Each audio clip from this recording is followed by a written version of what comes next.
हाय, मैं हूं जस्मीन पटेल। कहानियों की दुनिया में आप सबका बहुत बहुत स्वागत है। आज मैं आपको 6 साल के एक फायर फाइटर की कहानी सुनाने वाला हूं। शुरुआत करने से पहले आपको बता दूं कि ख्याल रखना कि कहीं आपके आंख में से आंसू ना आ जाए। तो आइए फिर शुरू करते हैं आज की कहानी।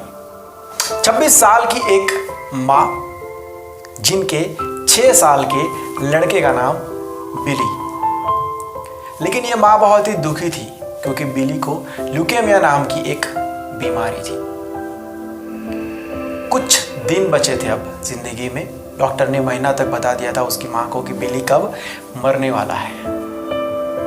वो भी चाहती थी कि वो अपने बेटे के साथ मस्ती करे, खुश रहे, बाकी माँओं की तरह अपने बेटे को पूछे कि बेटा तुझे बड़े होकर क्या बनना है।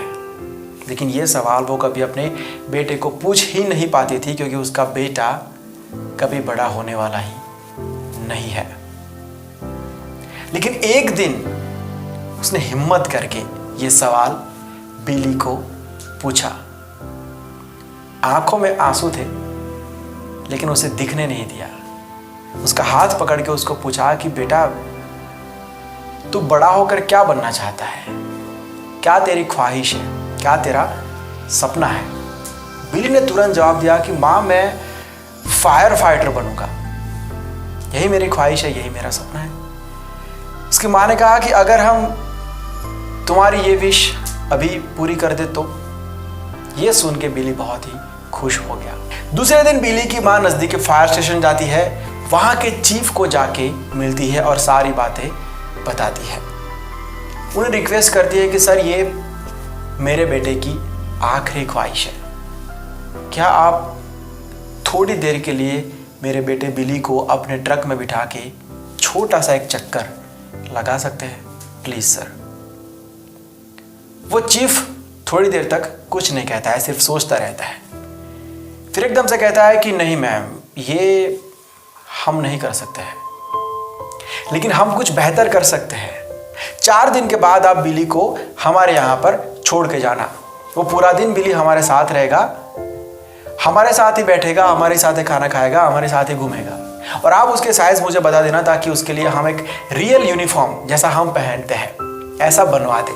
उसके लिए एक रियल हेलमेट बनवाएंगे, हमारे जैसे स्टिकर्स, हमारे जैसे बूट भी बनवाएंगे, रियल बनाएंगे, खिलौना नहीं पहनाएंगे। सारे कॉल उस दिन वो अटेंड करेगा, हमारे साथ ही रहेगा पूरा दिन।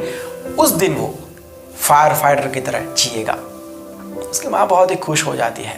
4 दिन के बाद हॉस्पिटल वाले भी इस बात की परमिशन देते हैं और बिली को यहाँ पर रखा जाता है।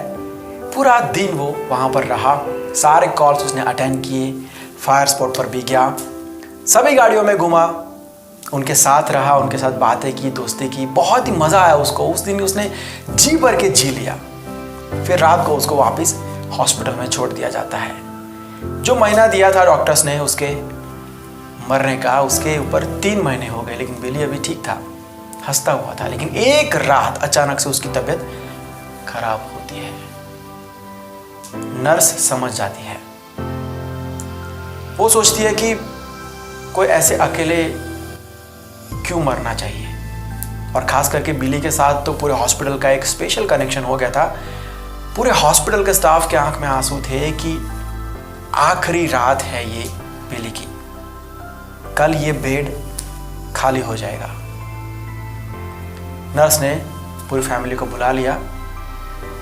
बहुत रो रही थी क्योंकि इतने दिन वो बहुत ही नज़दीक रहे थे, उसके साथ बहुत ही बातें की थी। वो बाहर रो रही थी और उसके दिमाग में वो सारे ख्याल आने लगे जब बिली वहाँ से वापस आया था फायर स्टेशन से। उस दिन के बाद उसने उस दिन के बारे में बहुत सारी बातें नर्स को बताई थी कि मैं ऐसे ऐसे घुमा था, मैंने ऐसे ऐसे आग बुझाई थी, मेरा इंटरव्यू भी हुआ था, सब लोग मेरे अच्छे दोस्त हैं और चीफ तो हमेशा कहते हैं कि मैं एक फायर फाइटर हूँ। नर्स उस वक्त पे कहती थी कि चल झूठे, मैं नहीं मानती तेरी बात को। ये सब ख्याल उसको आ रहे थे। वो बहुत रो रही थी इसे याद करके। नर्स अपने आंसू रोक नहीं पा रही थी। वो बिली के सामने जाने की हिम्मत भी जुटा नहीं पा रही थी। वो कमरे के बाहर खड़े खड़े रो रही थी। उसके दिमाग में एक ख्याल आता है और वो फायर स्टेशन पे कॉल करती है, चीफ से बात करती है, उनसे कहती है कि सर एक रिक्वेस्ट है सर, अगर आपकी टीम में से कोई भी एक बंदा अभी यूनिफॉर्म के साथ हॉस्पिटल आ जाए तो बहुत मेहरबानी होगी सर। बिली की आखिरी सांसें चल रही है, कभी भी उसकी जान जा सकती है। उसका आप लोगों के साथ बहुत ही लगाव है सर। अगर उसके आखिरी पलों में कोई भी इस यूनिफॉर्म में उसके सामने खड़ा रहेगा तो बहुत अच्छा लगेगा सर उसको, प्लीज़ सर रिक्वेस्ट है।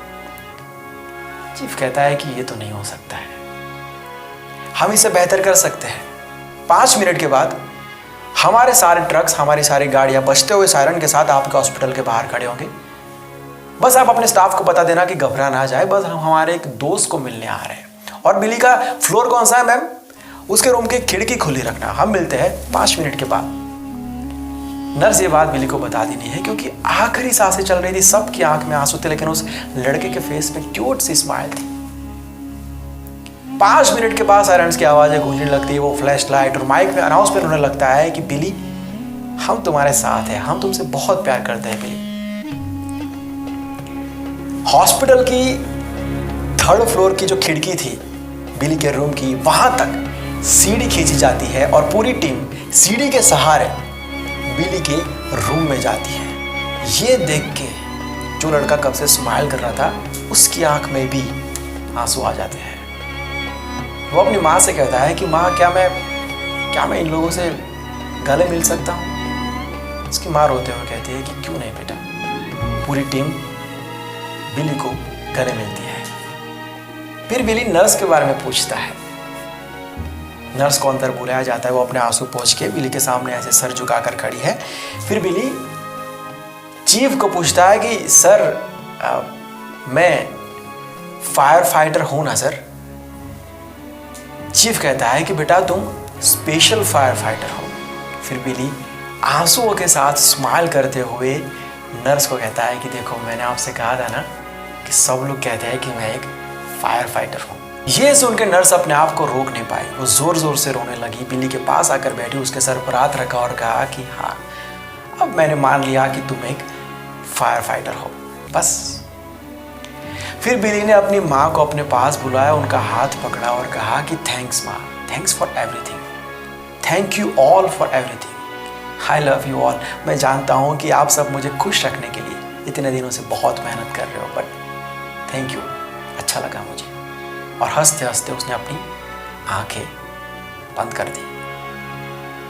Moral of the video is, अगर आप किसी के चेहरे पर स्माइल ला सकते हो ना, तो ये बहुत ही बड़ा काम कर रहे हो, बहुत ही बड़ा काम कर रहे हो। उस फायर फाइटर के टीम ने, उस चीफ ने ऐसे बहुत सारे काम किए इस लड़के के लिए जो मुमकिन नहीं थे टेक्निकली, लेकिन उसकी खुशी के लिए उन्होंने काफ़ी सारे ऐसे काम किए कि उसके आखिरी पल उन्होंने बहुत यादगार बना दिया, उसको बहुत ही खुशी मिली। तो अगर आप किसी के चेहरे पर स्माइल ला सकते हो तो लाइए यार, दुनिया में दुख देने वाले लोग बहुत ज़्यादा हैं, किसी के चेहरे पर स्माइल लाने वाले लोग बहुत ही कम हैं और ऐसे लोगों की ज़रूरत है दुनिया को। ये थी आज की कहानी। अगर आपको ये वीडियो अच्छा लगा है तो लाइक और शेयर ज़रूर करना। अगर कुछ डायरेक्ट कहना चाहते हैं या फिर स्टोरी भेजना चाहते हैं तो ये मेरा इंस्टाग्राम आईडी है, लिंक आपको डिस्क्रिप्शन में मिल जाएगा, मैसेज ड्रॉप कर सकते हैं। अगर आप ये सारे वीडियोस को फेसबुक पर देखना चाहते हैं तो उसका लिंक भी आपको डिस्क्रिप्शन में मिल जाएगा। अगर आप चैनल पर नए आए हैं, पहली बार ये वीडियो देख रहे हैं, तो मैं आपको बता दूं कि हम यहाँ पर रोज़ रात को 8 बजे आते हैं और आपको एक कहानी सुनाते हैं। कभी हंसाते हैं, कभी रुलाते हैं, कभी कुछ सिखाते हैं। तो अगर आपको कहानियों का शौक़ है तो रोज़ आना 8 बजे, हम यहीं पर आपको मिलेंगे एक नई कहानी के साथ। मैं मिलता हूँ कल रात को एक कहानी के साथ। Bye, take care and see you soon.